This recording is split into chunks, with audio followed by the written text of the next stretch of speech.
Territoire d'info, Public Sénat, Sud Radio. Bonjour à tous, bonne journée, nous sommes ensemble pendant 1 heure, bienvenue dans la matinale de Public Sénat de Sud Radio avec la presse quotidienne régionale. Territoire d'info, c'est 1 heure de direct et on retrouvera notre invité politique à 8 heures. Aujourd'hui, Bruno Retailleau, le président du groupe LR au Sénat, qui sera débriefé par nos éditorialistes. Dans un instant, le JT des territoires, suivi du débat des éditorialistes de la presse quotidienne régionale. Puis vous retrouverez le Zap Élysée, le premier zapping politique de la journée. Mais tout de suite, le JT des territoires.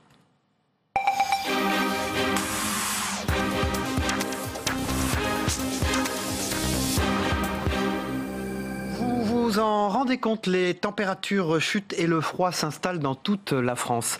Direction la Gironde où la préfecture a enclenché le dispositif d'accueil hivernal d'urgence en ouvrant 175 places supplémentaires.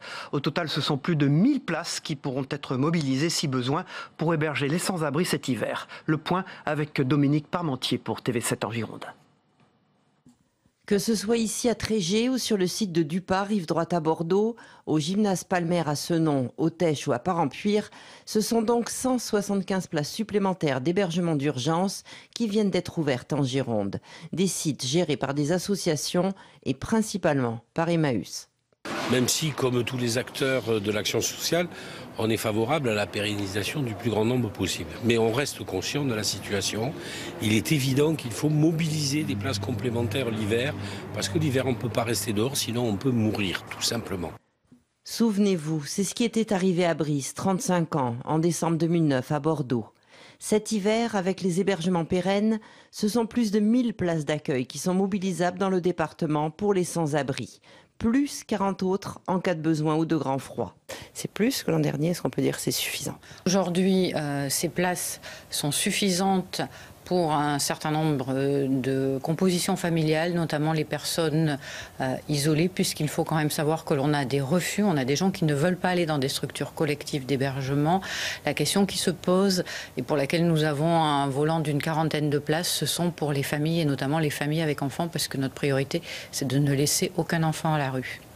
Les maraudes du SAMU social seront également renforcées jusqu'au 31 mars, tout comme les équipes du 115 qu'il faut appeler pour obtenir un hébergement pour éviter les risques de saturation. Tout ce dispositif a bien sûr un coût. Sur le budget qui finance ce que l'on appelle la veille sociale, l'hébergement d'urgence, mais qui finance aussi les centres d'hébergement d'insertion, un budget pour la Gironde d'à peu près 18 millions d'euros. Sur ces 18 millions d'euros, on a un peu plus d'1 million d'euros qui est consacré à la période hivernale. Un effort maintenu en plus de l'accueil cette année de 300 migrants de la jungle de Calais, dont une centaine de mineurs. Dans l'actualité également, les policiers municipaux autorisés à porter des pistolets de 9 mm. Suite aux attentats de Nice, en juillet, des mesures étaient attendues pour renforcer l'armement des policiers. Hier, un décret a été signé les autorisant à porter ces armes dès janvier prochain. Explication avec Laurie Charrier pour TV Sud. C'est armé d'un 9 mm que les policiers municipaux patrouilleront à partir de janvier 2017. Un décret publié hier renforce l'armement des forces de l'ordre en les autorisant à porter un semi-automatique à la place de leur actuel revolver à 6 coups. Une évolution qui avait été demandée par les syndicats des policiers municipaux après les attentats de Nice qui avaient causé la mort de 86 personnes le 14 juillet dernier. Les syndicats avaient également en septembre relevé que seulement la moitié des agents en service étaient dotés d'armes à feu, une situation qui pouvait difficilement durer. À Perpignan, le maire Jean-Marc Pujol avait déjà anticipé le décret en votant début novembre une demande de subvention pour équiper ses 144 policiers municipaux de semi-automatiques. Le vainqueur de la primaire de la droite et du centre, François Fillon, a annoncé le nouvel organigramme du parti Les Républicains hier, vous le savez. Le président de la région Auvergne-Rhône-Alpes, Laurent Wauquiez, remplacé à la tête du parti par Bernard Accoyer, a réagi depuis Lyon au micro de Bernard Frachon pour TLM TV. La petite phrase de Laurent Wauquiez lâchée après son remplacement par le filloniste Bernard Accoyer à la tête des Républicains. Le président de la région, qui reste vice-président du parti, veut tordre le cou à la polémique. J'ai l'impression qu'il y a une solution dans laquelle tout le monde a fait un bout du chemin. Voilà. Et c'est important. On s'est rassemblés, c'est pas pour se diviser. Je laisse la division aux autres. Voilà, Bertrand Frachon à Lyon. Ce jeudi, c'est la journée mondiale de lutte contre le sida. Le constat est le même chaque année. L'épidémie de sida progresse dans notre pays. La région PACA est toujours la plus touchée de France, après Paris et les Alpes-Maritimes, le département le plus impacté de la région. Les actions de sensibilisation se multiplient, notamment à Nice. Les associations insistent aussi sur l'importance du dépistage. Un reportage de Lucie Camin pour Azur TV. L'épidémie du sida gagne du terrain dans les Alpes-Maritimes. Avec un taux de découverte de 109 cas pour 100 millions d'habitants contre 85 au niveau régional, le département est le plus touché par le virus en région PACA. Raison pour laquelle les associations se mobilisent en faveur du dépistage. Plus vite on connaît son statut sérologique, plus vite on pourra être pris en charge et avoir un traitement. Mais ce n'est pas que les positifs que l'on cherche. Quand on a des personnes négatives, c'est de leur dire « Ok, aujourd'hui vous êtes négative, on va discuter pour que vous le restiez ». Désormais, grâce au TROD, les tests rapides, il suffit d'une goutte de sang et moins d'une minute pour se faire dépister. Une initiative encore trop peu appliquée par les populations les plus exposées. Il s'agit des moins de 30 ans, mais aussi des hommes ayant des relations sexuelles avec d'autres hommes. Ces derniers représentent 56% des nouveaux cas de séropositivité dans le département contre 43 au niveau national. Raison pour laquelle le centre LGBT de Nice s'engage pleinement dans ce combat. On a des dépistages tous les mercredis et tous les vendredis, de 17h à 20h, ici au sein du centre. Mais aussi, 2 fois par mois, on propose des dépistages, on dit ça hors les murs. Donc on s'installe sur la place Garibaldi, de 18h à 21h. Le centre organise d'ailleurs une soirée au Maori demain soir à Nice. Tous les fonds récoltés seront reversés au collectif 06 de lutte contre le sida. On part maintenant pour la Vendée où Linky fait débat. Ce compteur électrique nouvelle génération a commencé à être installé dans le sud du département. Sa nouveauté, c'est qu'il envoie une fois par jour des données sur la consommation électrique du foyer. Mais les particuliers refusent cette installation ainsi que des municipalités. Ses opposants pointent des dangers pour la santé et le respect de la vie privée. Des arguments qui ne tiennent pas selon les partisans de Linky. Le point avec Apolline Laurent pour TV Vendée. Dans son garage où se trouve son compteur électrique, Henri Chauveau a clairement indiqué qu'il refuse l'installation des nouveaux compteurs Linky. Alors sur mon compteur, j'ai scotché le procès-verbal de l'acte d'huissier de justice, puisque nous sommes une vingtaine actuellement dans le sud Vendée. Nous avons sollicité un cabinet d'huissier pour ce qu'on appelle une sommation de ne pas faire. Pourtant, sa lettre n'a pas de valeur juridique à proprement parler. Si Henri Chauveau s'oppose farouchement à ces nouveaux compteurs, c'est qu'il considère qu'Enedis n'est pas assez transparent, mais surtout que la société s'introduit dans sa vie privée en collectant des données sur sa consommation d'énergie. Pour moi, ce sont des éléments de ma vie personnelle qui sont absolument essentiels. Et là, je me sens vraiment trop lié, trop enchaîné. Même si je l'ai déjà par mon téléphone, peut-être par mon Internet. Mais là, non. Une potentielle surveillance des particuliers dont Enedis se défend. Ce compteur est effectivement un capteur et il compte une consommation globale de la maison. Donc en aucun cas, on ne sait si le consommateur a allumé son téléviseur, a pris une douche, a allumé son four. C'est une consommation globale, premier élément. Deuxième élément sur ces capteurs et ces données, c'est qu'elles sont intégralement transmises une fois par jour aux distributeurs de manière totalement anonymisée, cryptée et sécurisée. Des arguments entendus mais qui ne suffisent pas pour convaincre. À Saint-Hilaire-des-Loges, le conseil municipal s'est opposé au déploiement de ces compteurs sur la commune. Une délibération que le SIDEV ou encore la préfecture ont demandé de revoir sous peine d'être traduit devant le tribunal administratif et de payer une amende de 4 000 €. Mais la municipalité maintient pour des questions de santé publique et de manque de concertation des citoyens.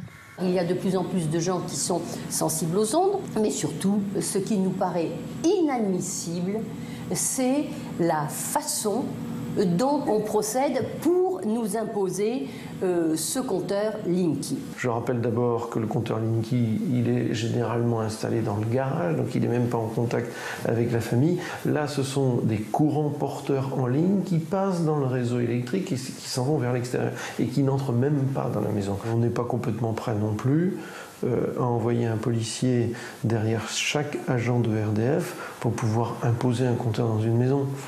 On a aujourd'hui mieux à faire et comme on en a des millions à poser, eh ben on va aller les poser chez tous ceux qui seront constructifs. Le déploiement de ces compteurs Linky a commencé en décembre 2015 par le Sud-Vendée. Pour le moment, 4 communes ont émis des réticences sur l'installation de ces compteurs. L'ensemble du département sera couvert à l'horizon 2021. Un nouveau programme d'action en faveur de l'autonomie des personnes âgées du Gard a été signé par le département et l'agence régionale de santé, l'ARS, ce mercredi. Il a pour objectif de favoriser la prévention de la perte d'autonomie des seniors. Anime Charles Arrigoni pour TV Sud. Un nouveau programme d'action en faveur de l'autonomie des personnes âgées du Gard a été signé par le département et l'agence régionale de santé ce mercredi. Il a pour objectif de favoriser la prévention de la perte d'autonomie des seniors. 1,47 million d'euros de financement annuel sont alloués par le CNSA, la Caisse nationale de solidarité pour l'autonomie. Un budget qui sera dépensé en priorité pour les personnes dites en situation de difficulté, qu'elles soient économiques, sociales ou de santé. L'objectif, c'est de financer des actions de prévention de la perte d'autonomie. Il est bien évident que les actions médico-sociales et sanitaires qui couvrent ces populations persistent. Il s'agit là d'apporter un complément très ciblé sur la prévention de la perte d'autonomie. En pratique, il s'agit évidemment de sujets qui sont à la fois des sujets liés à la santé au sens large, pour parler simplement, mais aussi des sujets d'accompagnement. Il est important de souligner aussi que nous avons beaucoup de territoires dans lesquels près de la moitié de ces personnes âgées vivent seules. Et on comprend que dans ces conditions, ça nécessite évidemment un accompagnement social et médico-social plus lourd. Voilà, on se souvient des ravages des dernières tempêtes, notamment en 2014 sur le littoral girondin, et de la disparition brutale, parfois de plusieurs dizaines de mètres de traits de côte. Un nouveau rapport à paraître avant la fin de l'année revoit à la hausse les dernières prévisions établies en 2011. L'océan n'a donc pas fini de gagner sur les terres. Explication avec Christophe Chavanneau pour TV7 Gironde. Pas de quoi se rassurer, la cote continuera bien de reculer et même plus que les précédentes prévisions. Ce sont en tout cas ce que laissent entrevoir les futures conclusions du prochain rapport de l'Observatoire de la côte aquitaine à la demande du GIP littoral. Sur la côte sableuse, ce retrait de cote pourrait atteindre 50 mètres en 2050. Les chiffres qui nous sont annoncés là sont finalement encore plus graves que ceux que nous avions en 2011. Que ce soit sur la côte rocheuse ou sur la côte sableuse. Et surtout, il nous indique que les phénomènes qui sont imprévisibles peuvent survenir dans les années qui viennent. Pourtant, en 2011, le rapport de l'époque prévoyait déjà un recul entre 1 et 6 mètres suivant les sites des 270 km de la façade atlantique de la Gironde au Pays Basque. C'est toute une stratégie qu'il faut donc revoir. On a des endroits où on va laisser faire parce que c'est naturel et parce qu'il n'y a pas à protéger. D'autres endroits où on va travailler à mettre en place le cordon dunaire, à ce qui soit structuré. C'est ce que fait notamment l'ONF, quand vous savez, ils font les paillages sur les cordons dunaires. Troisième endroit, on va avoir des défenses un petit peu plus compliquées à mettre en place, mais ça peut être des épis, ça peut être des digues, parce qu'il faut protéger des biens et des personnes. Et puis il y a des endroits où il faut relocaliser. Ça veut dire qu'aujourd'hui, il y a des endroits qui sont plus défendables, qui ne seront pas défendables à l'avenir. Ça veut dire qu'il faut travailler dans le temps à cette relocalisation. Cette stratégie, elle ne bougera pas. Ce qui bouge aujourd'hui, c'est évidemment l'aléa érosion sur lequel il faut adapter notre stratégie en fonction des risques qui sont encourus par les biens et les personnes. D'érosion sur le littoral sableux qui n'était jusque-là pas prise en compte par les fonds d'indemnisation Barnier. La députée de la Gironde, Pascale Got, propose actuellement un texte de loi sur l'adaptation des territoires littoraux au changement climatique, ce qui pourrait amener de nouvelles perspectives. Et une expérience citoyenne intéressante pour terminer ce journal. Ils ont entre 12 et 16 ans et s'investissent dans la rénovation du centre de loisirs Mare Ventura à Nice. Une douzaine d'adolescents travaillent en ce moment à refaire les peintures du site. Ce chantier, encadré par l'association Valdoco et soutenu par la ville, a pour objectif d'impliquer ces jeunes dans une action collective. Sophie Jean-Roy pour Azur TV. Recouvrir les fissures, gratter les murs, protéger les meubles avant la mise en peinture, ces jeunes s'emploient à redonner un coup de neuf à l'accueil de loisirs municipal Mare Ventura. On va refaire la cuisine, on va refaire les gens déjà ils ont déjà refait le salon, l'entrée. Et maintenant, je sais pas que là on va continuer le travail. C'est très important parce que plus tard si on n'a pas les moyens de payer des personnes pour venir nous faire les travaux, on peut les faire tout seul. C'est un chantier éducatif qui est proposé à ces adolescents, membres de l'association Le Val d'Oco. La structure accompagne des enfants pour prévenir l'échec scolaire. Ils sont encadrés par un animateur professionnel du bâtiment. Là, on est sur du dur, c'est bon. Là, ça cloque, il faut gratter. Je vais prendre mon couteau. Le plus important pour eux, c'est qu'ils aient une certaine autonomie dans le travail, une certaine responsabilité. Et ensuite, techniquement parlant, au niveau du métier, il faut qu'ils... Enfin, gratter un mur, pourquoi je gratte ce mur-là? Pourquoi je peins un plafond avant les murs? C'est des notions qu'ils doivent apprendre. Et puis, en termes d'autonomie, je veux dire, ça les responsabilise aussi, un minimum. Le fait que chacun soit à son poste de travail. Un autre groupe de jeunes avait déjà commencé le chantier. Rénovation de la pièce principale du hall d'entrée de la cage d'escalier. Un projet mené à bien qui pourrait susciter quelques vocations. La façon de peindre et de penser, ça m'a appris des choses. Ça t'a appris quoi? Le métier de peintre. Ça t'a donné envie de faire ça? Un peu. Ce centre de loisirs accueille à chaque vacances scolaires des adolescents et organise des activités. C'est donc un lieu rénové par les jeunes pour les jeunes, une démarche civique. Je crois qu'au jour d'aujourd'hui, le vivre ensemble, la citoyenneté, c'est des valeurs qui sont très importantes, très recherchées par nos contemporains. Et de pouvoir mettre à contribution des jeunes dans le cadre d'un chantier au service de la cité au sens noble du terme, ça me paraît tout à fait intéressant et important pour construire l'avenir de la jeunesse de notre pays. L'association Le Val d'Oco accompagne près de 80 jeunes toute l'année dans leurs projets de loisirs et de scolarité. Voilà, c'est la fin de ce journal. Avant d'accueillir les éditorialistes de la presse quotidienne régionale, une revue de presse de vos journaux ce matin, dans un instant.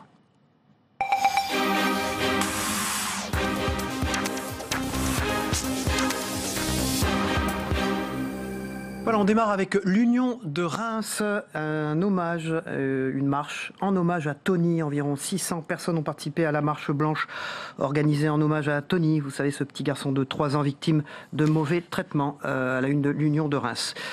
Pour le Courrier de l'Ouest, cela inquiète toujours. La Poste va-t-elle déserter les quartiers ? Pour le Maine, c'est exclusif, c'est Le Drian qui parle de son aïeul marsouin.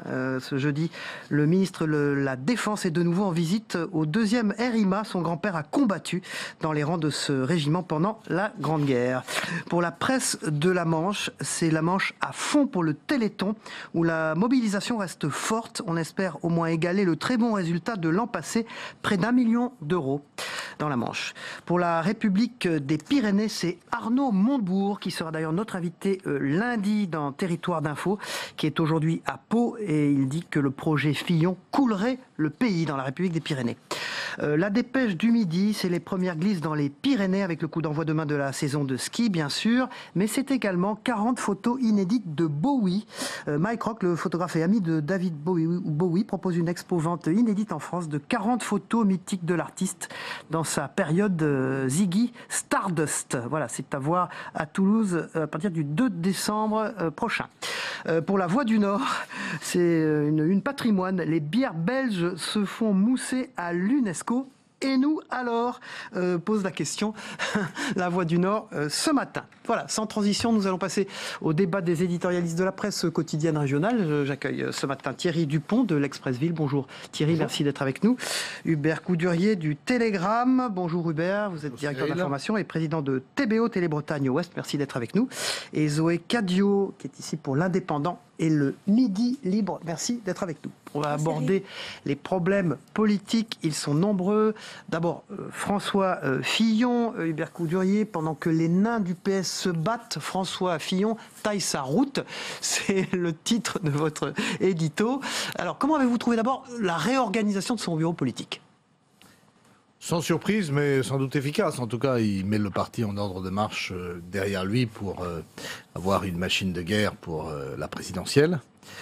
L'avantage des affrontements au sein du Parti socialiste et de la gauche en général, c'est que ça lui donne un peu de temps pour se préparer, parce que la bataille sera rude. Je crois que l'idée qui consiste à dire que Fillon est d'ores et déjà le prochain président de la République, c'est une idée dangereuse pour lui, même si les sondages semblent accréditer cette thèse en montrant que quel que soit le candidat, la gauche ne serait pas au second tour et que le débat se limiterait à un face-à-face entre Fillon et Marine Le Pen. Alors Thierry Dupont, il est dans la Sarthe, François Fillon, aujourd'hui, une première visite de candidat. C'est l'ancien député maire de Sablé qui y est aussi. Il rencontrera des agriculteurs à Châtenay-Villedieu, c'est une commune de 874 habitants. Et puis pendant ce temps, François Bayrou, qui était invité du journal de 20h hier soir de France 2, refuse de se rallier à lui. Et en même temps, il dit nous sommes proches. Oui, c'est vrai qu'il y a une incertitude sur l'attitude des centristes qui sont en train, c'est un peu consubstantiel aux élus centristes, de se déchirer entre l'UDI, le nouveau centre d'Hervé Morin. Ils ne savent pas trop s'ils doivent tout de suite faire allégeance à François Fillon, s'ils doivent négocier, parce qu'il y a quand même derrière la question des investitures législatives. Donc voilà, bon, c'est un jeu qui devrait se régler dans les semaines qui viennent. François Bayrou, vous l'avez trouvé comment, Zoé Cadio ? Indécis. Je vous l'ai servi. Complètement. Oui, enfin, il dit qu'il réfléchit, donc je pense que surtout il est en pleine négociation politique et puis il essaye aussi d'exister quand même. Repartir pour une 4e tentative à la présidentielle, c'est quand même énorme. Enfin, personne ne l'a fait, donc il rentrera au moins dans l'histoire à ce niveau-là, d'une certaine manière. Et puis, mais là, comme disait Thierry, il a aussi des choses à négocier, parce qu'il reste encore 79 investitures pour la droite et le centre. Et être à l'Assemblée nationale, c'est aussi une lisibilité au niveau sur la scène politique française. Hubert Coudurier. Il est en train de se faire grignoter par Emmanuel Macron, qui est à 15 dans les sondages, alors que lui n'est qu'à 6 ou 7. Et c'est vrai qu'il y a chez François Bayrou une forme de gestion par le vide qui fait aussi un peu penser à Hollande, sauf que Hollande est aux responsabilités. Il attend, il ne dit rien, il ne fait rien. Et tous les ans, tous les 4 ans, tous les 5 ans, il y a ce rendez-vous. Et on se demande ce qu'il apporte aujourd'hui finalement à la vie politique française. Thierry Dupont. Oui, puis il y a l'enjeu financier aussi. Ça coûte cher une campagne. Le MoDem, on a payé un prix très élevé, très fort, quasiment les caisses étaient vides. Donc bon, voilà, je pense que c'est aussi pour ça qu'il réfléchit. Il n'a plus d'adversaire. Il avait un adversaire qui était Nicolas Sarkozy. Il s'était construit contre lui. Il avait fait un pamphlet. Il le traitait d'enfant roi. Aujourd'hui, on ne sait pas très bien qui est son... Il a incité sur ses bonnes relations personnelles avec François Fillon pour modérer son propos hier soir.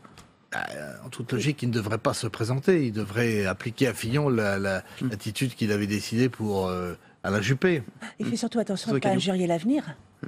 Parce que il peut aussi, s'il s'entend si bien que ça avec François Fillon, peut-être qu'après, pour la constitution d'une équipe pour le gouvernement, si jamais il est élu, mais c'est pas fait.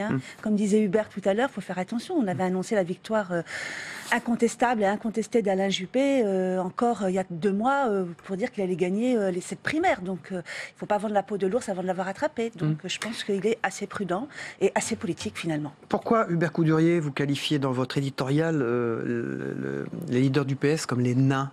Oui, enfin, le nain dans les sondages, parce que leurs scores sont quand même assez dérisoires, à commencer par le tandem exécutif. Alors, enfin, c'est quand même à bras d'avant, cette histoire de Premier ministre qui décide d'y aller sans y aller, qui... C'est pas réglé, Non, parce qu'on pensait que c'était réglé à l'issue de ce déjeuner où il avait annoncé qu'il n'entendait pas ouvrir une crise de régime. Mais... Et apparemment, il n'a pas... Mais je ne comprends pas quel est son intérêt, quel est son objectif dans cette affaire. Finalement, à quel jeu joue-t-il ? Il est en train de se décrédibiliser. Justement, moi, je croyais que après ce déjeuner, il allait rentrer un petit peu dans le rang, entre guillemets, sachant qu'il avait aussi l'exemple de François Fillon, qui pendant 5 ans n'avait été que le collaborateur, comme nous l'avait rappelé si gentiment Nicolas Sarkozy, à l'époque où il était aux responsabilités, comme on dit aujourd'hui. Donc, il a peut-être essayé de s'inscrire dans cette justement dans ce sillon et le creuser. Et là, finalement, beaucoup trop tôt. Le timing est effectivement mauvais, Thierry Dupont. Oui, le timing n'est pas très bon. Et puis je pense qu'il y a des bandes qui ont été franchies ces dernières semaines et qu'aujourd'hui... c'est quoi les bandes ? C'est l'exaspération personnelle qui rentre en jeu ? Il y a eu le livre... un président ne devrait pas dire ça. Voilà, des journalistes Stéphane Davet et Fabrice Lhomme, qui a vraiment fait beaucoup de dégâts, qui a vraiment... Quand on voit l'attitude aujourd'hui d'un Le Drian, du ministre de la Défense, qui était pourtant un très très proche de Hollande, on sent qu'il y a quand même une distance, un fossé qui s'est installé. Oui. On voit qu'au sein du gouvernement, aujourd'hui, il y a quand même presque 2 camps. il y a Libération hier faisait, je crois, un article là-dessus. Il citait un peu ceux qui attendent. Il y en a quelques-uns. Puis ceux qui savent très bien qui pensent que pour Hollande c'est terminé. Le Drian, enfin même si le Parisien a insisté sur ses propos et sur le fait qu'il lâchait Hollande. Vous le connaissez bien. Il est de votre région, comme on dit. Il est de ma région. Et je vais publier un livre sur lui. Mais il est en train de. Il prend le contre-pied. Il considère qu'en tant que responsable des armées, sous la responsabilité du chef des armées, il n'a aucune distanciation à l'égard du président. Non, ce que tout ça montre finalement, c'est l'affichage des ambitions nues. On a l'impression effectivement que ce livre de Confrères du Monde a été un peu instrumentalisé dans une volonté d'abattre l'homme de pouvoir qui aujourd'hui est fragilisé. Et on se demande où est l'intérêt de l'État, finalement. Où est l'intérêt du pays. Zoé Cadio, Thierry Dupont, pardon, vous vouliez réagir? Non, je trouve bien indulgent parce que les propos quand même de François Hollande dans le livre sont quand même assez terribles pour pour un certain nombre de responsables politiques. Pas pire que Sarkozy à une certaine époque, franchement. Oui, mais bon, il fallait pas. Et alors, ce qui est très marrant aussi, c'est qu'on lui reproche justement cet exercice de vérité, mais cet exercice de vérité, j'ai l'impression aussi que c'est un peu l'affiche du moment. Quand on voit l'affiche de François Fillon, c'est dangereux. C'est un livre intéressant et c'est un livre qui montre quand même le bilan de Hollande. Personne ne l'a vraiment lu entièrement. Oui. Il est temps qu'on décrypte ce bilan de Hollande qui n'est quand même pas si nul. Il ne faut pas exagérer. On est dans l'hystérie. Toujours dans la gauche, Sylvia Pinel, la vice-présidente de la région Occitanie, Zoé Cadio, candidate à l'élection présidentielle directement. Est-ce que c'est comme on l'entend un petit peu ces derniers jours, une manœuvre de l'Élysée, justifiant le fait que François Hollande pourrait être candidat directement lui aussi sans passer par une primaire? En tout cas, il le dément. Pour l'instant, ce sont surtout les supporters de François Hollande qui disent qu'il devrait y aller au-delà de la primaire parce que s'il est battu justement en cas de cette primaire, déjà qu'il n'est pas beaucoup audible, alors là, il serait carrément inaudible. Bon, maintenant, la candidature... Porter notre projet devant les Français. Voilà, c'est ce qu'elle nous dit. Enfin, elle a accordé une interview à Arnaud Boquemont pour expliquer justement cette candidature qui peut paraître un petit peu surprenante, sachant que Jean-Michel Baillet avait accepté de rentrer dans la primaire lors du précédent quinquennat, qui avait permis justement de désigner. Elle ne veut pas parce qu'elle dit que finalement ce n'est qu'une primaire socialiste au regard des gens qui y vont. Alors Thierry Dupont, ça pose des problèmes à la présidente. En titre, l'Express-Ville parle du règne de faïence, c'est celui de Carole Delga, la présidente de la région Occitanie. Sa majorité du coup se trouve un peu fragilisée, vous décrivez dans le papier. Oui, c'est d'abord une majorité un peu composite. L'idée c'était de faire un peu le bilan au terme d'un an de pouvoir, et puis surtout de cette nouvelle super région qui réunit les anciennes régions Midi-Pyrénées et Languedoc-Roussillon, donc sous le terme Occitanie. Donc elle a une vice-présidente turbulente déjà alors. Oui, c'est pas la seule. Il y avait déjà les... Elle tient bien quand même la région. Oui, je voudrais pas. Ce qu'on peut lui reconnaître, c'est qu'au bout d'un an, elle fait preuve quand même elle travaille beaucoup, visiblement. Tout le monde, elle connaît ses dossiers. Elle bosse beaucoup ses dossiers. Elle voyage beaucoup. Il paraît qu'elle a transformé son espace en bureau roulant. Dans tout le territoire. Après, elle a des gros dossiers qu'elle a lancés, et comme les lignes ferroviaires, et notamment les LGV, les lignes à grande vitesse, et puis certains plans, et on ne sait pas très bien si elle a les moyens de ses ambitions. Alors, il reste qu'on lui reproche aussi d'être très absente du Palais Bourbon, parce qu'elle est députée en même temps, et ses collègues ne sont pas tendres avec elle, dans votre papier. Non, c'est vrai. Pourquoi? Parce qu'on ne peut pas, au fond, gérer les deux choses. C'est un constat qu'on peut faire d'une manière globale pour les présidents de région. Écoutez, il y a une loi sur le non-cumul des mandats qui entrera en vigueur en juin prochain. Donc une bonne chose. Moi, je suis plutôt partisan. Surtout quand on voit justement la nouvelle carte des territoires aujourd'hui. Et quand on voit que Madame Delga est quand même patronne de l'Occitanie, et c'est presque tout le sud de la France. C'est énorme. Comment on peut imaginer... comme l'Irlande, j'ai lu. Le territoire. Oui. Mais enfin, il faut nuancer. Les pouvoirs des régions sont quand même pas considérables en termes d'autonomie budgétaire. Il n'est pas d'accord, Thierry Dupont. Quel est les leviers dont dispose un président de région aujourd'hui? C'est beaucoup de la com finalement. Moi, je suis pas tout à fait d'accord parce qu'il y a quand même énormément de compétences. Il y a quand même énormément de compétences et de budgets qui ont été mis en place. Et puis il y a quand même à fédérer ces grands territoires, à les faire en faire une seule entité, et je pense que c'est nécessaire qu'elle soit sur le terrain. On ne peut pas imaginer qu'elle soit 2 à 3 jours par semaine à Paris. Et puis toi, Hubert, tu dis ça parce que la Bretagne n'a pas bougé. Merci. Ce qui n'est pas une bonne chose. Merci Hubert Coudurier. Merci Thierry Dupont. Merci Zoé Cadio. C'est l'heure de la météo des territoires. C'est le temps qu'il fera en France aujourd'hui, bien sûr, mais aussi dans les départements français d'Amérique, du Pacifique et de l'océan Indien. On la regarde ensemble. La météo vous est présentée par Teroléo Pro, avec le concours de l'Assemblée des départements de France.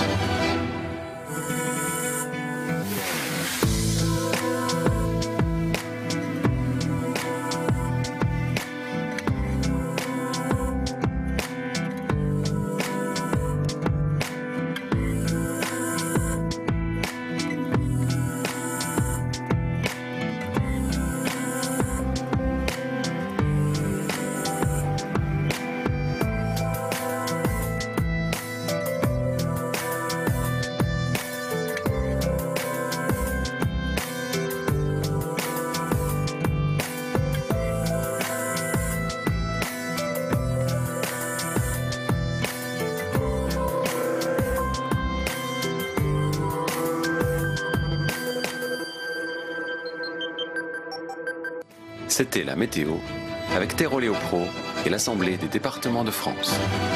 Voilà, et bonne fête Florence. Au passage, on passe au zapping politique, le premier zapping politique des matinales d'info qu'on appelle le Zap Élysée. On le regarde ensemble.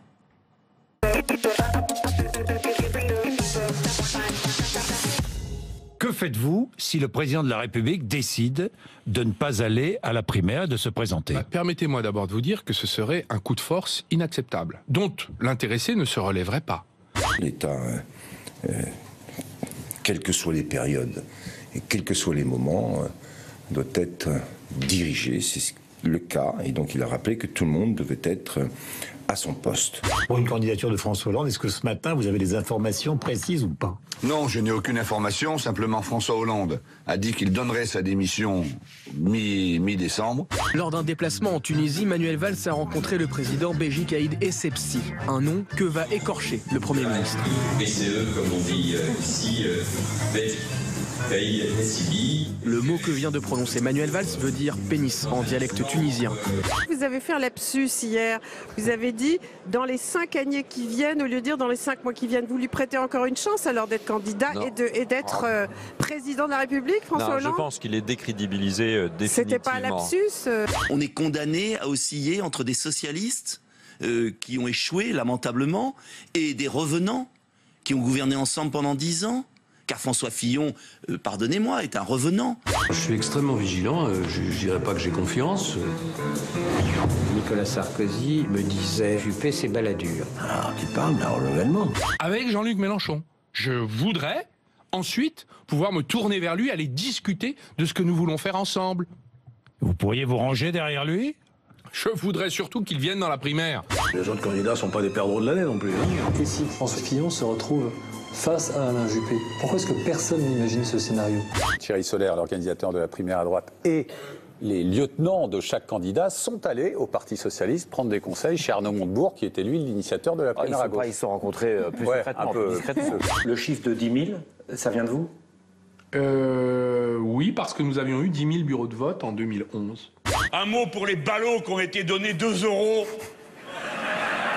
2 fois de suite. Je suis un tout petit peu inquiet, mais 10 000 bureaux de vote, qu'est-ce qui a eu cette idée? Je me souviens plus. On avait cranté au départ le chiffre de 8 000, et au sein du bureau politique, avant la validation, c'est Alain Juppé. Même Jean-François Copé est dans le comité politique. Il n'est pas rancunier, hein, François Fillon. Mais il faut qu'il y ait tout le monde, c'est bien. Je trouve que François Fillon a raison. Ce calcul de bureau de vote n'a pas été confié, à mon avis, aux bonnes personnes dans son équipe. Je l'ai dit à Brice Hortefeux, par exemple, qu'il se faisait, entre guillemets, avoir sur la répartition de ces bureaux de vote. Et je crois qu'on n'a pas su, dans l'équipe Sarkozy, imposer une norme. Pour vous, c'est un casus belli. Est-ce que ça signifie qu'à ce stade, vous n'excluez pas vous-même, si le projet reste en l'état, une candidature? Je n'exclus rien, je ne ferme aucune porte.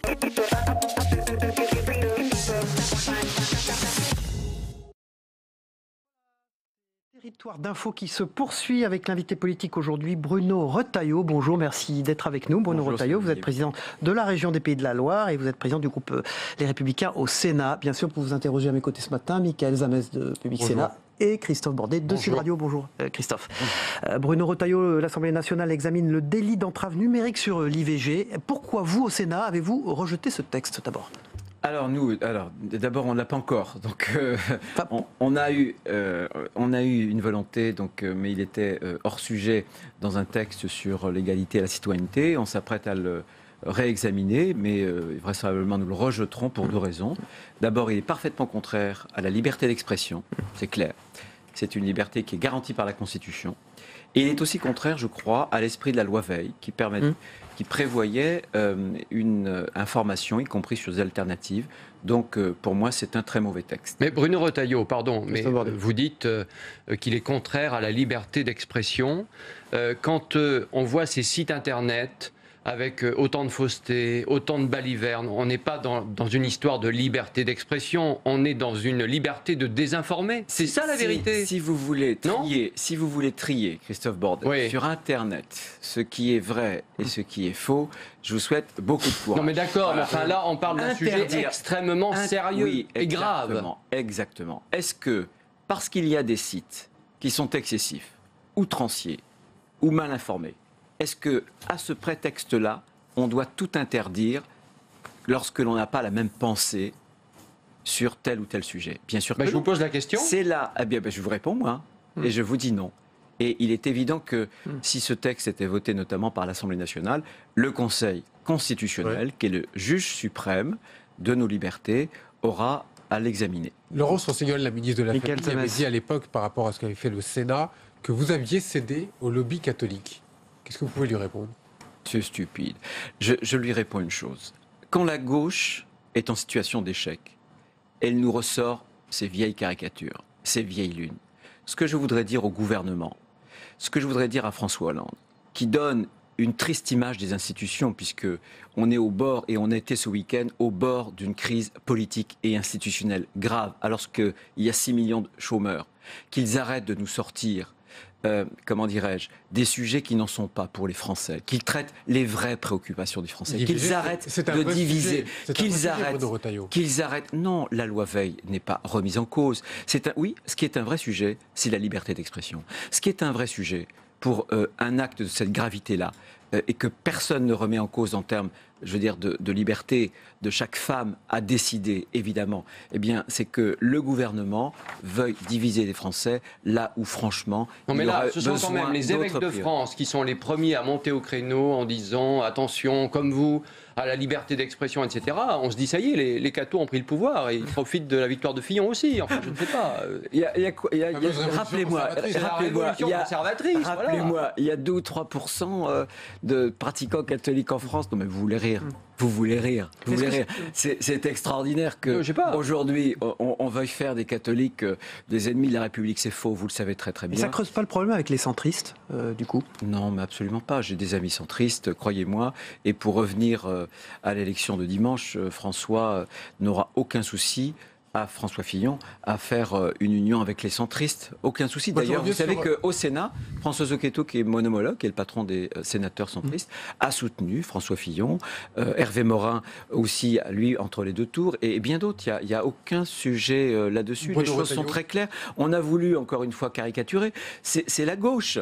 La gauche qui, à chaque fois que la droite relève la tête, ne le supporte pas et caricature la droite. Souvenez-vous des caricatures de M. Geoffrin, comparant François Fillon à un Tariq Ramadan de sacristie. Alors si les journalistes de France le font, qui devraient d'ailleurs le traiter de Ben Laden, de Solem, mais faites-le. Continuez à le faire. Je pense que ça a rendu un très grand service, messieurs, un très grand service à François Fillon, et j'espère que pendant la campagne présidentielle, vous continuerez à nous rendre ce service-là. Si vous permettez de vous reposer encore une question sur cette question de l'IVG. On connaît la position personnelle de François Fillon. Quelle est la vôtre? C'est exactement la même. Exactement la même. J'ai eu l'occasion de le dire une dizaine de fois. Mais encore une fois, vous avez des Français qui souffrent. Vous avez une école de la République, qui est l'école des inégalités, avec une ministre de l'Éducation nationale qui se gargarise de ce qu'elle n'a pas fait. de ce qu'elle a échoué. Vous avez un chômage de masse, vous avez des souffrances, le secours catholique, le personnel. Mais je l'ai dit, mais attendez, je dis que jamais il a été question de remettre en cause la loi Veil. Je considère, comme d'autres, que c'est sans doute un drame et que la banalisation n'est pas une solution. Je vous pose justement une autre question. Non mais le remboursement intégral par exemple de l'IVG, est-ce qu'il faut le remettre en cause ou pas? Non, je l'ai dit devant un de vos confrères qui s'appelle Jean-Jacques Bourdin l'autre jour, les choses sont réglées. Mais est-ce que vous vous rendez compte que les Français qui connaissent une situation de souffrance, qui ont perdu du pouvoir d'achat, des emplois, etc., vous les amenez sur des sujets qui n'en sont pas. Alors, parce que la gauche... Je vais vous dire, la gauche, elle est extraordinaire. Là, on va avoir perdu des minutes et des minutes sur Public Sénat, sur un sujet qui n'en est pas, parce que la gauche et quelques autres de la droite a voulu imposer un code de respectabilité médiatique. La gauche n'a plus d'idées, la gauche n'a plus de programme, elle n'aura plus bientôt d'électorat, mais elle dispose dans les médias d'un certain nombre de relais, qui imposent des sujets qui n'en sont pas. Vous êtes journaliste, moi je suis homme politique, eh ben je dis ce que je pense. Voilà. Question sur l'économie. Je suis de ceux qui disent ce que je pense, que ce soit de un journaliste, un homme politique ou qui. Est-ce qu'on peut vous poser sur une question sur les questions économiques sur la loi travail? L'article sur les licenciements économiques rentre en vigueur aujourd'hui. Il va permettre à des entreprises qui enregistrent des ventes en baisse, par exemple, de pouvoir licencier plus facilement. Si vous gagnez en 2017, est-ce que vous abrogez cette loi et cet article? On complétera bien sûr cette loi, mais il y a sur cette loi-là, qui a fait tant de bruit, un certain nombre de mesures qui vont dans le bon sens. Quelles sont-elles? Celles-ci, par exemple, parce que dans tous les pays, il y a, et notamment ceux qui ont réussi, il y a ce principe de flex-sécurité. Il faut tuer la peur de l'embauche. La peur de l'embauche, c'est quoi? C'est quand vous rigidifiez le droit du travail, à ce moment-là, notamment les petites entreprises, ont peur d'embaucher parce qu'elles se disent si jamais demain ça va pas bien, je ne pourrai pas débaucher. Donc de ce point de vue-là, oui, François Fillon d'ailleurs l'a dit. Un autre sujet et un autre point positif, je l'avais dit d'ailleurs sur ce plateau il y a quelques mois, c'est que le dialogue social doit être ramené au niveau du terrain, c'est-à-dire au niveau de l'entreprise, pour faciliter les accords. Simplement, les référendums d'entreprise ont été totalement dénaturés dans ce texte. Il faudra revenir à l'esprit initial d'ailleurs. Et en attendant, Laurent Berger, proposé... le CFDT, dit qu'il y a un fonctionnaire bashing de votre côté. Non, pas du tout. Ce que je veux simplement dire, c'est que regardez la situation de l'Allemagne. Est-ce qu'en Allemagne, les services publics sont moins bons? Non. Sur 1000 habitants en Allemagne, vous avez 58 fonctionnaires, 54 en Espagne, et nous, 85. On a une fonction publique qui est pléthorique, et malheureusement, et les agents publics doivent le savoir, une partie de l'année, l'État doit emprunter pour payer les salaires et les pensions. Ça ne durera pas. Voilà. Et il y a 20 ans, il y avait 1 million de moins d'agents publics. Les collectivités locales en ont beaucoup embauché. Et les 35 heures ont blessé de façon très grave le fonctionnement de l'hôpital. Toujours au sujet de Laurent Berger ce matin de la CFDT qui s'exprime, il dit finalement qui est le plus représentatif puisque les syndicats au sein des entreprises ne seraient pas représentatifs aujourd'hui selon François Fillon. Nous, 800 000 adhérents, les Républicains, 200 000. Vous lui répondez quoi? Je lui réponds à M. Berger, qui a par ailleurs des qualités qui sont incontestables, et moi je ne fais pas du syndicat bashing, je lui réponds que la grande différence, c'est que la démocratie française, c'est tous les électeurs qui votent. Et ce n'est pas les adhérents de LR ou d'un autre parti. Voilà, ça tranche les choses. Les syndicats c'est Bruno, sont plus représentatifs aujourd'hui. Merci. C'est Bruno Retailleau, l'invité politique de Territoire d'Info sur Public Sénat avec Sud Radio et la presse quotidienne régionale. Bruno Retailleau, on a entendu la position de François Bayrou hier au soir au journal de 20h de France 2 vis-à-vis de François Fillon, vous aussi. Alors, vous l'avez entendu, vous l'avez regardé, est-ce que vous l'avez compris? Parce que il va pas? Qu'est-ce qui se passe? Non, mais il lui appartient de se déterminer. Oui, ça on a compris, mais je pense qu'il n'y a pas d'incompatibilité. À votre avis, vous avez senti quoi? Il n'y a pas du tout d'incompatibilité, notamment sur le plan personnel. Oui, c'est ce qu'il a dit. Entre l'un et l'autre, entre François Bayrou et François Fillon, on est dans les François, si j'ose dire, on reste dans les François. Par contre, François Fillon l'a dit, on n'est pas sous la 4e République, on est sous la 5e République.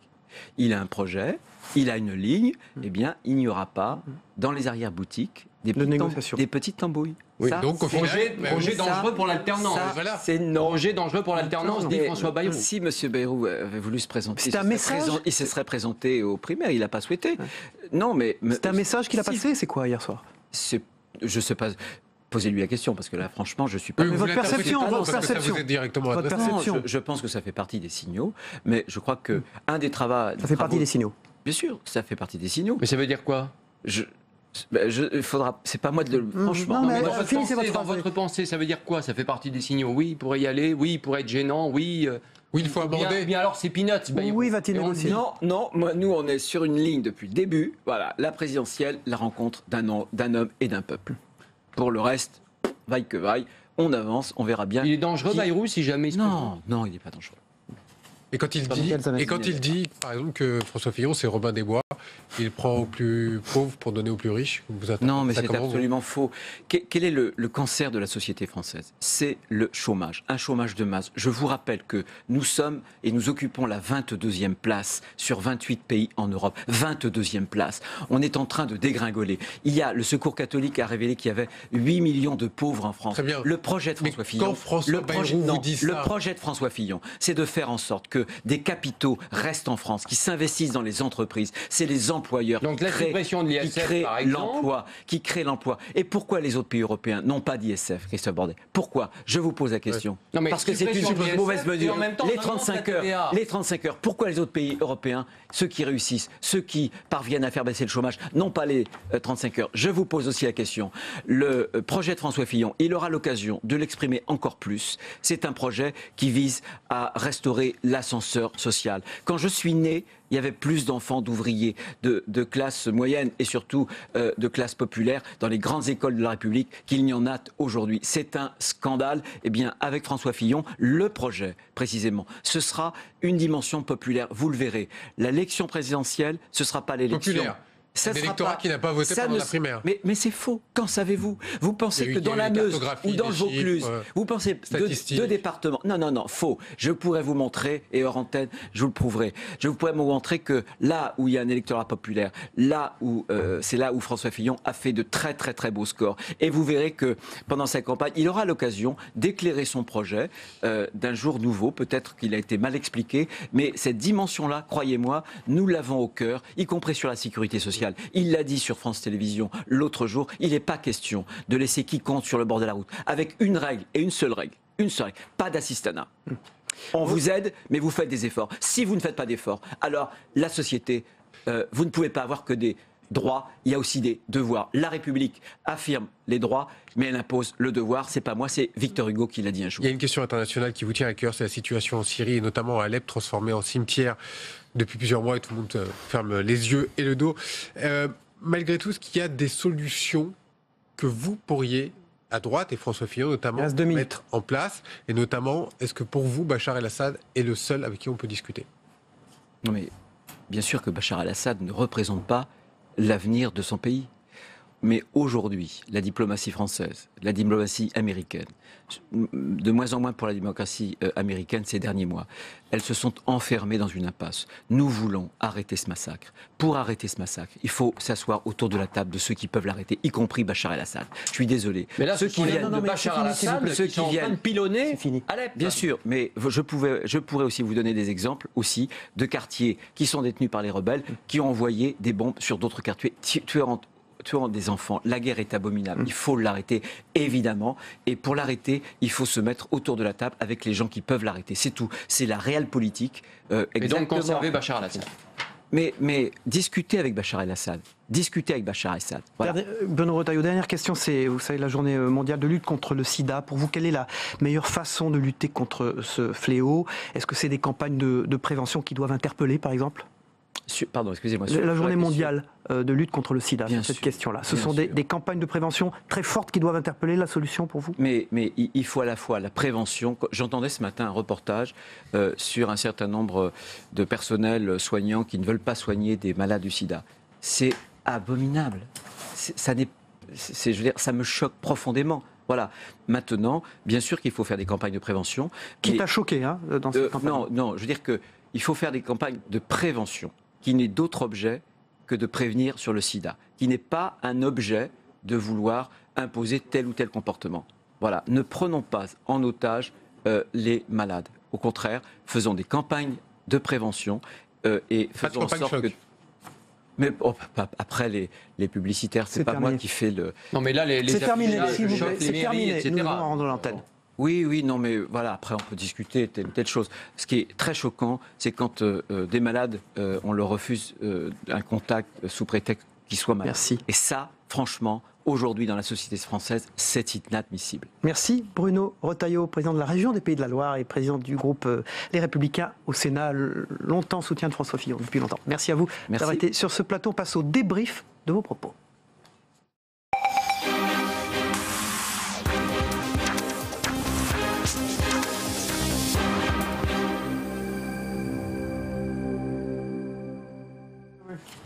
Voilà, Bruno Retailleau quitte ce plateau et j'accueille Patrick Roger, le directeur général de Sud Radio. Bonjour Patrick, merci d'être avec nous.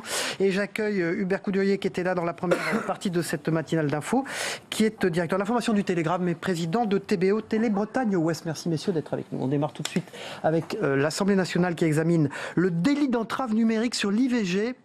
Bruno Retailleau a fortement appuyé ses propos ce matin à ce sujet. En fait, il n'accepte pas ce texte, hein. Il l'a dit. Il l'a dit très clairement. Il l'a dit clairement. Ça ne va pas créer une désunion quand même dans cette majorité, cette opposition qui souhaite être majoritaire? C'est-à-dire que ça donne probablement la teneur de la campagne qui va venir dans les mois qui viennent, où il y aura sans doute quelques divisions, y compris au sein de la droite et du centre sur certaines questions sociétales, et notamment celle-ci. On comprend les arguments de Bruno Retailleau, qui dit évidemment qu'il ne faut pas aller dépasser peut-être certaines limites aussi sur Internet dans la réglementation. Après, il dit qu'il ne faut pas tenir compte pour faire une loi de tout ce qu'il y a sur Internet, en gros. Voilà, oui. Bon, après, il affirme quand même très clairement qu'il n'est pas question de remettre en cause la loi Veil.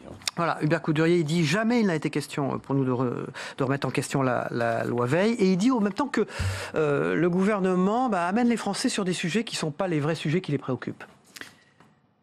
Oui, parce que la question c'est de savoir si l'investiture par la droite de François Fillon va permettre de poser un certain nombre de vrais problèmes, qui sont les problèmes de compétitivité de l'économie, de désindustrialisation, qui sont des problèmes qui ont été assez peu posés pendant la campagne, et pendant la primaire, et surtout de savoir s'il n'y a pas le chômage en France a un effet délétère sur les mentalités, sur l'état du pays. Et donc lui considère, comme François Fillon l'a fait pendant sa campagne, que l'économie c'est prioritaire et qu'on ne doit pas détourner le débat par des questions relativement secondaires. Il s'agit quand même de la souffrance de certains Français, françaises. Oui, non, mais je pense qu'il y a quand même une petite musique qui monte dans le camp de François Fillon et qui va s'affirmer probablement dans les mois qui viennent. C'est ce triptyque. Moi, Bruno Retailleau l'avait très bien dit quand il avait décrit François Fillon il y a de cela quelques jours. Quelqu'un qui veut affirmer l'autorité, qui a un aspect évidemment très... il est sur le libéralisme, en fait, très clairement. Et puis, la dernière chose, le dernier point quand même, c'est la tradition. Il y a du traditionnalisme. Et là, c'est ce qu'on a vu à travers les propos tout à l'heure. C'est-à-dire que l'autorité, on dénonce aussi les médias, le système. On l'a vu, il est quand même assez... il a du répondant face aux journalistes. Ça, c'est l'autorité. C'est bien.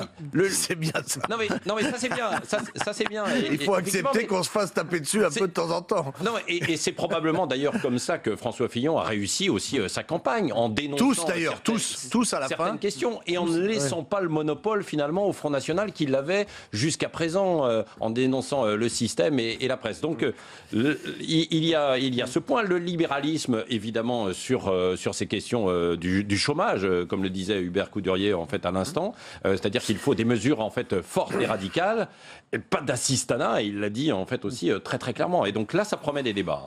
Si vous voulez, il y a un problème en France, c'est qu'on est 10 points en termes de dépenses publiques au-dessus de tous les pays européens qui nous entourent. Et donc, il y a quand même un risque de déclassement parce que les dépenses publiques finissent par être improductives et par étouffer l'économie.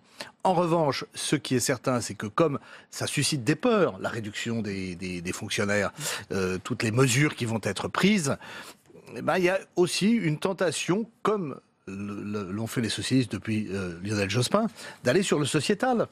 Parce que effectivement, c'est des débats qui clivent, qui coûtent pas cher, qui n'ont pas d'énormes conséquences dans la vie quotidienne des gens et qui permettent de ressouder l'électorat. Alors, en même temps, c'est un peu flou parce qu'ils ne veulent pas aller sur ces questions et c'est eux-mêmes aussi qui montent au créneau quand il y a un texte comme celui-ci autour de l'IVG. Alors, on change de sujet. François Bayrou, vous l'avez tous regardé hier soir au journal de 20h de France 2.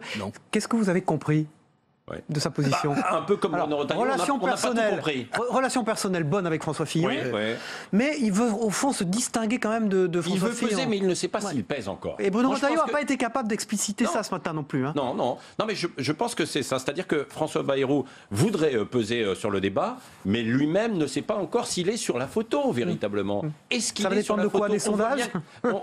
On voit bien que les Français ont envie d'un renouvellement. Si François Fillon est là, c'est parce qu'il apparaît comme quelqu'un de neuf. Par rapport à quoi? Bayrou était là par rapport à quoi il va se déterminer? Qu'il n'a pas envie de passer dans la trappe de l'histoire. Le problème, c'est que... C'est quoi les sondages? C'est les tendances qui vont naître qui les vont sondages ne sont pas bons pour lui. Il avait un adversaire identifié et un programme, c'était l'anti-sarkozysme. Il a perdu. Donc quelle est sa valeur ajoutée aujourd'hui? Pas forcément sur l'Europe, c'est un thème qui a été récupéré par tout le monde.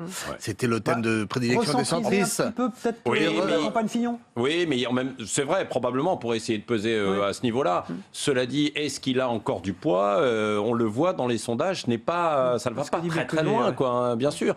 Macron est en train de le grignoter sur ses marges. Et les législatives sont aussi un point possible derrière. Oui. Non, mais alors ça, c'est la tambouille politicienne, quoi. Et je pense que c'est ce qui a été évoqué tout à l'heure lors du débat. Je pense que d'ailleurs, les Français ne veulent pas voir ça. Et donc... Son problème, c'est qu'il pèsera plus. Il pèsera plus en faisant un bon deal avec Fillon, en redevenant ministre et en ayant un groupe de députés. Et alors, tambouille politicienne, dernier sujet. Valls-Hollande, c'est pas fini visiblement, Patrick Roger. Non, ce n'est pas terminé. Je pense que Manuel Valls n'a pas dit son dernier mot. Il a vu que le week-end dernier, il pouvait y avoir quand même une crise de régime et que même lui n'en sortait pas gagnant. Les sondages d'ailleurs étaient mauvais pour les deux. Les sondages sont mauvais pour les deux, à 6-7% selon un dernier sondage encore hier soir. Donc il se tire vers le bas. Hubert Couderier, alors vous dénoncez ça. Non, mais ce que je comprends pas, c'est que je peux comprendre qu'il veuille faire du Fillon. Ça a fonctionné pour Fillon. Mais Fillon, il a quand même attendu. Pas le même caractère. Il a attendu. Oui, c'est ça. Il y a un côté compulsif chez Valls. Fillon, au moins, il a attendu. Bon, il a renaclé quand il était à Matignon, mais il a attendu. Alors que lui, il n'attend pas. Et du coup, il a un comportement assez incohérent dans la dernière ligne droite. Et ils sont en train de s'auto-détruire tous les deux. Alors qu'ils pouvaient très bien dire, après tout, François Hollande, il est légitime qu'il y aille, qu'il se plante. Et puis moi, je prendrai ma chance ensuite. Moi, ce qui m'amuse plus, finalement, c'est un peu... la guerre des François dans un premier temps, parce que François Fillon, François Hollande, François Bayrou, ça je pense que ça peut amuser les Français, ils peuvent en plaisanter en fait un petit peu chez eux en attendant, parce que ça fait du bien aussi de sourire parfois. Merci Patrick Roger, directeur général de Sud Radio. Merci Hubert Couderier, directeur de l'information du Télégramme et président de TBO, Télé Bretagne Ouest. On va passer au zap politique, le premier zapping politique des matinales d'infos qu'on regarde ensemble.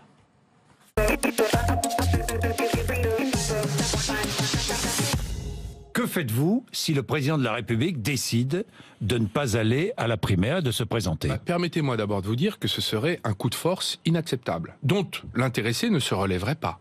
L'État, quelles que soient les périodes et quels que soient les moments, doit être dirigé. C'est le cas. Et donc il a rappelé que tout le monde devait être à son poste. Pour une candidature de François Hollande, est-ce que ce matin, vous avez des informations précises ou pas? Non, je n'ai aucune information. Simplement, François Hollande a dit qu'il donnerait sa démission mi-décembre. Lors d'un déplacement en Tunisie, Manuel Valls a rencontré le président Béji Caïd Essebsi, un nom que va écorcher le Premier ministre. BCE, comme on dit ici, le mot que vient de prononcer Manuel Valls veut dire pénis en dialecte tunisien. Vous avez fait un lapsus hier. Vous avez dit dans les 5 années qui viennent, au lieu de dire dans les 5 mois qui viennent, vous lui prêtez encore une chance alors d'être candidat et d'être président de la République, François Hollande? Je pense qu'il est décrédibilisé définitivement. C'était pas un lapsus On est condamné à osciller entre des socialistes qui ont échoué lamentablement et des revenants qui ont gouverné ensemble pendant 10 ans. car François Fillon, pardonnez-moi, est un revenant. Je suis extrêmement vigilant, je ne dirais pas que j'ai confiance.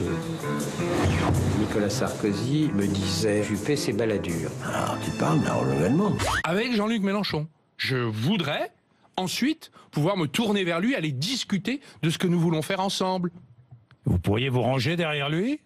Je voudrais surtout qu'il vienne dans la primaire. Les autres candidats ne sont pas des perdreaux de l'année non plus. Et si François Fillon se retrouve face à Alain Juppé, pourquoi est-ce que personne n'imagine ce scénario? Thierry Solaire, l'organisateur de la primaire à droite, et les lieutenants de chaque candidat sont allés au Parti socialiste prendre des conseils chez Arnaud Montebourg, qui était lui l'initiateur de la primaire à gauche. Ils se sont rencontrés plus secrètement, plus discrètement. Le chiffre de 10 000, ça vient de vous? Oui, parce que nous avions eu 10 000 bureaux de vote en 2011. Un mot pour les ballots qui ont été donnés 2 €. 2 fois de suite. Je suis un tout petit peu inquiet, mais 10 000 bureaux de vote, qu'est-ce qui a eu cette idée? Je me souviens plus. On avait cranté au départ le chiffre de 8 000, et au sein du bureau politique, avant la validation, c'est Alain Juppé. Même Jean-François Copé est dans le comité politique. Il n'est pas rancunier, hein, François Fillon. Mais il faut qu'il y ait tout le monde, c'est bien. Je trouve que François Fillon a raison. Ce calcul de bureau de vote n'a pas été confié, à mon avis, aux bonnes personnes dans son équipe. Je l'ai dit à Brice Hortefeux, par exemple, qu'il se faisait, entre guillemets, avoir sur la répartition de ces bureaux de vote. Et je crois qu'on n'a pas su, dans l'équipe Sarkozy, imposer une norme. Pour vous, c'est un casus belli. Est-ce que ça signifie qu'à ce stade, vous n'excluez pas vous-même, si le projet reste en l'état, une candidature? Je n'exclus rien, je ne ferme aucune porte. Voilà, fin de territoire d'infos ce matin. On se retrouve demain matin, bien sûr, à la même heure pour une nouvelle matinale télé avec Sud Radio et la presse quotidienne régionale. Et lundi, nous serons en direct de Montpellier avec comme invité Arnaud Montebourg. Merci à tous et bonne journée.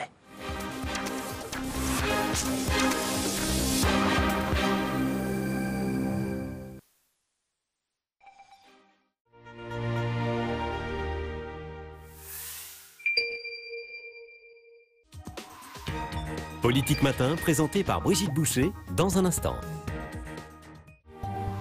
La personnalité politique face à 4 journalistes, des questions sans concession pour des réponses qui font l'info. Question d'info, présentée par Frédéric Aziza, en partenariat avec l'AFP, Le Monde et France Info, aujourd'hui à 9h30.